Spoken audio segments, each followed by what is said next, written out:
Welcome to my lair, Batman, where questions are answers and yin is yang. Edward Nygma, aka the Riddler, is normally just a guy who's crazy, highly intellectual, and also obsessive, with his two biggest obsessions being Batman and riddles. Throughout the years, we've had a lot of different stories for Edward, but very few of them can you actually sympathize with. The Batman 2004's take on the Riddler still maintains those aspects I listed before, but now, he's more human than ever. The show takes you on a journey to show you how life actually affected Ed, how trauma and betrayal reshaped him into becoming the Riddler. Like I said in the Clayface and Mr. Freeze videos, this show does a great job at humanizing its villains. The closest thing we've gotten to seeing such things in Ed's life, as far as shows go, would be the version of him we see in the show Gotham. In that show, you could see how awkward he was, how he struggled to fit in, but never gave up on trying to do so. Then, we can see his alter ego manifesting, breaking into his mind. But that show is a topic for another video. Back to the 2004 Riddler. As a child, Edward Nygma was a clever boy who was disliked by his father. His father was confused by and jealous of his son's intelligence and belittled him for it. Unlike his son, he was an average sports fan and wanted his son to be the same. At one point, he grabbed a bat and a ball, then threw the ball at one of Edward's creations. Edward never liked him and had a deep hatred for him. With this look into his past, we see that Edward was not only a gifted child when it came to intellect, but he also grew up in an abusive home. This takes inspiration from the comics, where Riddler's father was abusive. In both cases, we see that Edward was a victim, a child who deserved better, and if he had better, he probably would not have become a criminal. He wouldn't have been holding on to that deep hatred like he was growing up with the father he did. When he was older, Edward got a job at a university, where he and his partner and possible love interest, Julie, invented a device that would enhance the human brain, giving its user amazing brain power. During the development stages of the device, a man named Gorman kept trying to get Edward to sell off the right of the invention to him, but Edward refused the offer. It wasn't about the money for Edward. It was about helping people, progressing society. It was about his contribution to the world. Edward was finally at a place where his brilliance could be put to good use, a place where he could make a difference. But sadly, this side or version, if you will, of Edward that we see starts becoming lost in the shadows of madness. During the demonstration of the device to the Dean, the device malfunctioned. Edward subsequently accused Gorman of sabotaging the device and decided to get vengeance years later by booby-trapping Gorman's house with deadly puzzles and traps, turning his house into one big death trap. While trying to survive his house of horrors, Gorman called the police, a call that was intercepted by the Batman, who then went to the house and saved Gorman. Edward escaped, but was inspired by Batman's appearance. Hoping to increase his chances of success against the Batman, he dons a new identity as the Riddler. This new twisted version of Edward was not only evil, but also an evil genius who thought what he was doing was just. Since a child, he's felt like he's been treated unfairly. He's felt the blame of others, the anger of others. He feels like everything that happened to him was injustice, and with his newly warped mind, he thinks what he's doing is justified, believes it to be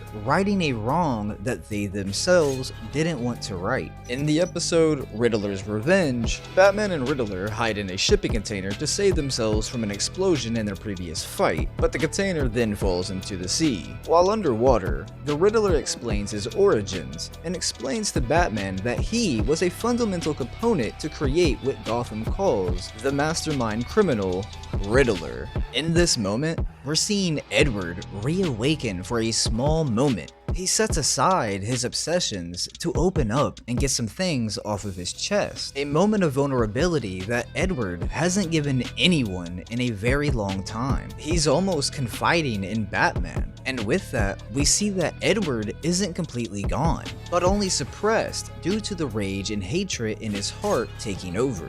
This insanity that crept in Ed's mind no longer allows him to just let things go. And it's that same insanity that fuels the hatred which ignites the rage in his heart. After narrating his origin, such as his childhood and time at the university, Batman gives the Riddler a hint that helps him realize Gorman wasn't the one that sabotaged the device after after all. They then escape together. As Batman tries to determine who's approaching on a boat, the Riddler punches Batman to the ground. Riddler, standing over the beaten Batman, prepares to kill the hero with the sharp end of his cane. Thankfully, Robin appears and stops the Riddler from executing the Dark Knight. As Robin helps up his friend, he notices the Riddler and his henchmen escaping. And just like that, the Riddler was back. With that hint that Batman gave him, that hatred and rage had been reignited. Edward finally realized who really set him up. And with that revelation, a new scar from betrayal was placed upon him. More unjust pain, more lies and betrayal from someone who he thought cared. The fire of hate was reborn in his heart, but this time,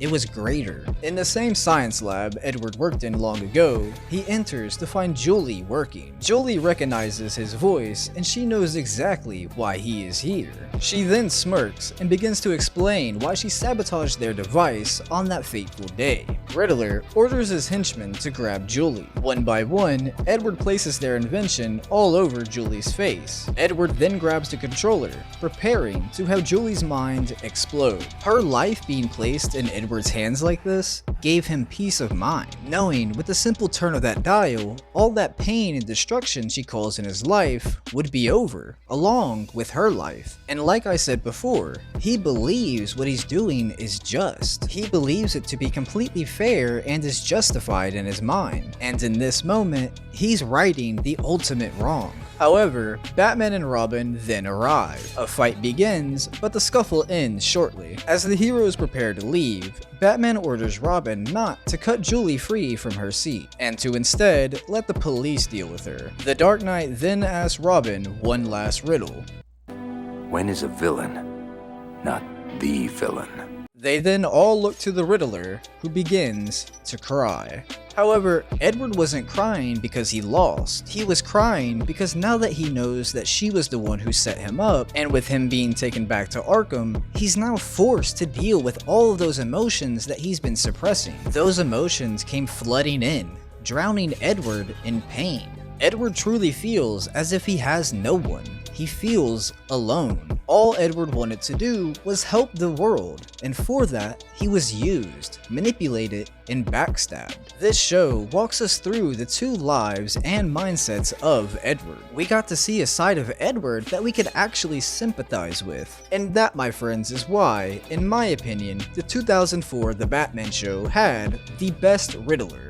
At least as far as animated shows go. Something else that made this show so amazing, outside of its writers, was its great cast of voice actors. I should have touched on this in the other videos, but Steve Harris as Ethan Bennett in Clayface, Clancy Brown as Mr. Freeze, and Robert Englund as Edward Nygma brought so much life to these characters. Then, you have the phenomenal character designs. Like with the Riddler, his design takes massive inspiration from Marilyn Manson, which without a doubt is the best design we've ever gotten for the Riddler. But anyways, if y'all enjoyed the time you spent here, let me know down below. Also, comment your favorite character from the Batman 2004 show and I might just talk about them. Like for this video, Enter Zelda was the one who suggested that I talk about the Riddler, and I'm glad he did because I had a lot of fun doing this. But with all that said, it's been ugly, and I'll see y'all in the next one.